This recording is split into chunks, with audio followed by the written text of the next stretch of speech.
Borndahl. I'm the founder and CEO of Miix Analytics. I have spent my 20-year career in the space of MMM and ROI.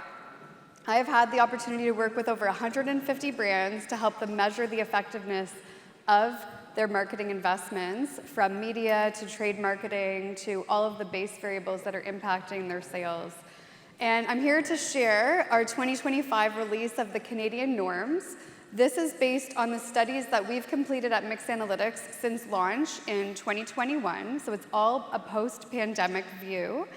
We have studied $45 billion in Canadian revenue across a variety of advertisers and brands and industries who have invested $621 million in working media spend.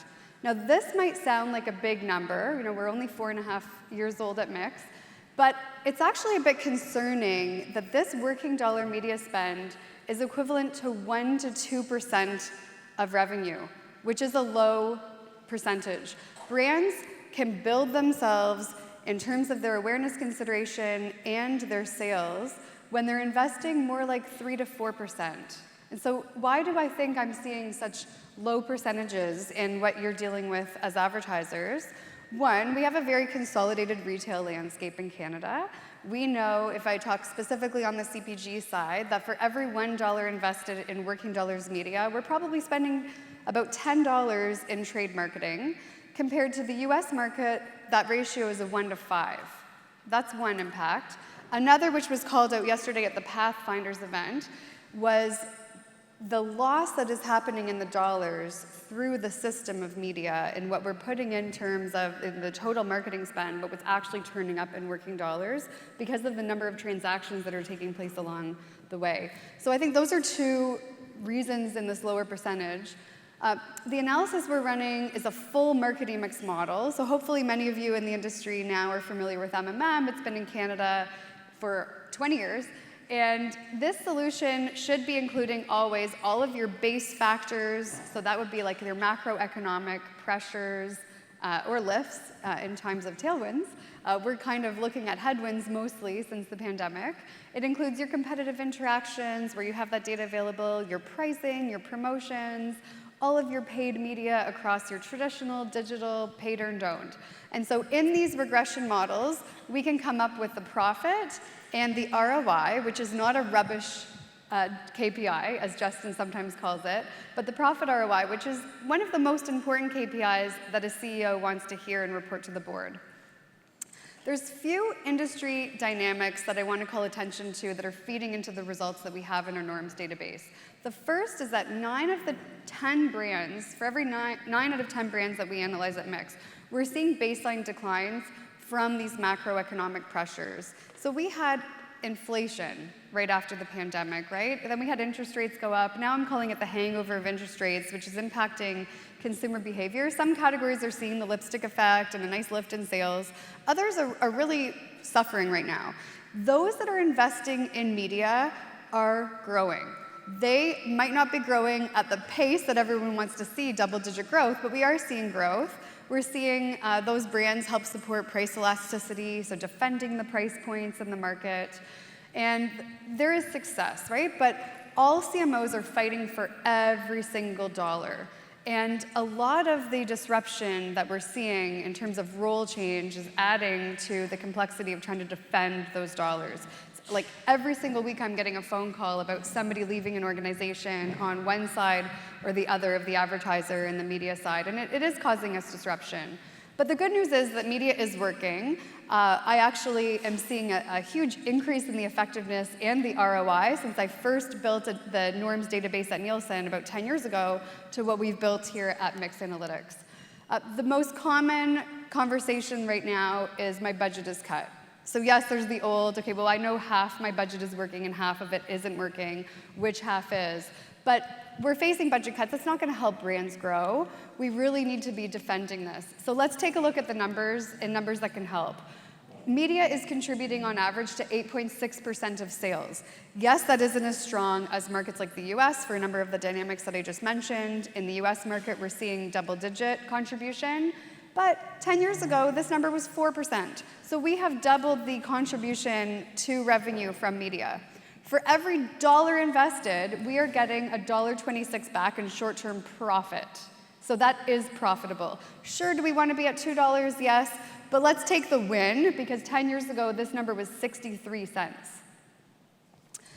More than half of the media channels are profitable. This is the great news. So you'll see on the left-hand side here that we have a lot of our traditional channels. Our linear television is doing a fantastic job. We have audio in terms of digital audio and radio with the reach and resonance and reaction doing a really, really great job too.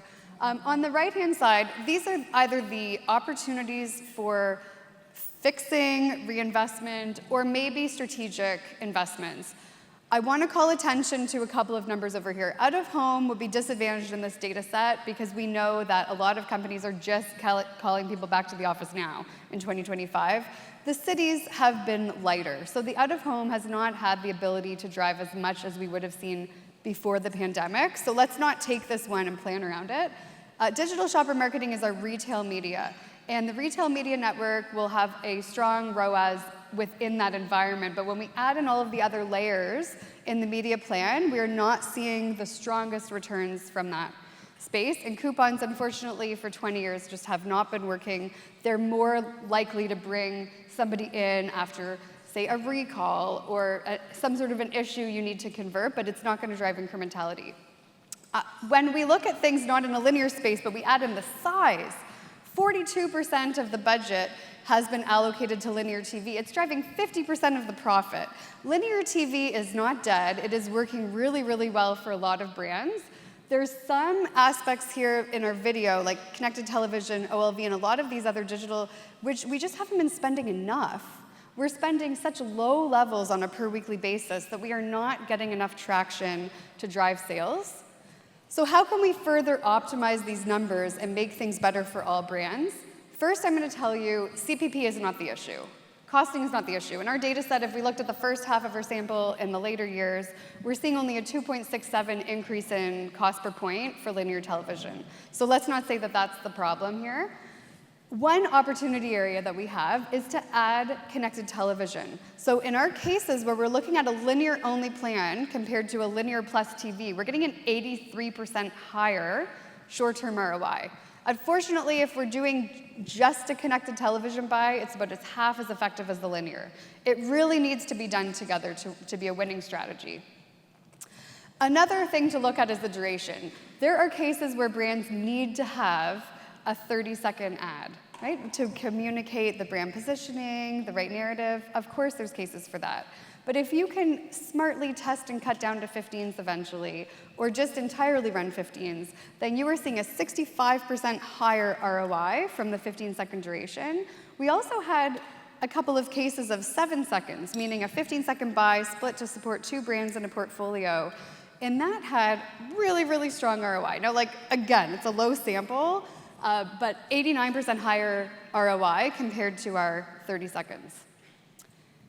The markets. Canadians are not all equal. All MMM studies should be run by geography, considering the nuances of all. If you're running any sponsorship promotions, please, please, please model at the city level, not even the total province, because we're going to see massive lifts, say, from our national baseball team, the Toronto Blue Jays, killing it this season across Canada. But when it comes to hockey, Canadians like the hockey in their city. So we don't want to be measuring the impact of, say, the Canadians across the whole country, right? So look at the markets, and in Quebec, we still see the advantage. Now, I know Think TV has produced a lot of research about this over time, right, in terms of the lifts that we see in Quebec. Well, we have a measured higher ROI of 26% in remaining Quebec outside of Montreal, and even Montreal is higher than English Canada.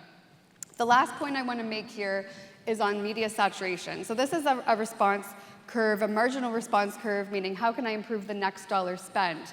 And the brands that are investing the right amount of media per week are the ones winning. Those are the ones with the really, really strong ROIs, which on this illustrative curve, but real brand examples, we have all of the green dots representing profitable ROIs.